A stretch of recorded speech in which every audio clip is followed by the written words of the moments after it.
ডাল বড়া নিয়ে আজকে বাড়িতে তো কাড়াকুড়ি লেগে গেল। আমি আগেও অনেক ডাল বড়া করেছি, কিন্তু এই ডাল বড়ার স্বাদটাই কিন্তু একটু আলাদা। তোমরাও জাস্ট একবার ট্রাই করে দেখো। এই যে আমি কিছুটা মুগ ডাল আগে থেকে ভিজিয়ে রেখেছি, তার সঙ্গে নিয়ে নিয়েছি কিছুটা কাঁচা লঙ্কা আর আদা আর কিছুটা কুচনো আলু। এই যে আমি মুগ ডাল, আদা, জিরে সমস্ত কিছু একসাথে বেটে নিচ্ছি, একটা মিহি পেস্ট করে নেব।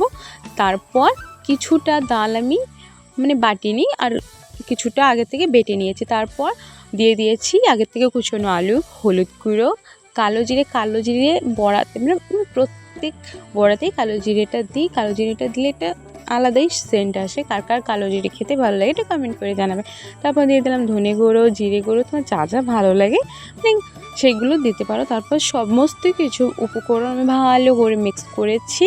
জাস্ট সত্যি এই বড়াটা একবার রেডি করে দেখো, গরম গরম ভাতের সাথে না অসাধারণ লাগবে।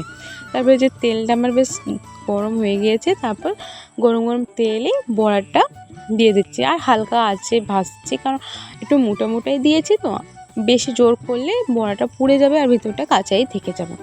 তারপর আমি এই পিঠ ওই পিঠ করে সুন্দর করে লাল লাল করে ভেজে নিয়েছি।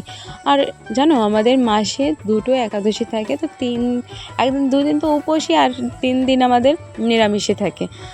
তো বাড়িতে যে কী ঝামেলা হয় নিরামিষ দিনে। সত্যি এই রেসিপিটা ট্রাই করলে সবাই খুব ভালো খাবে। বাই।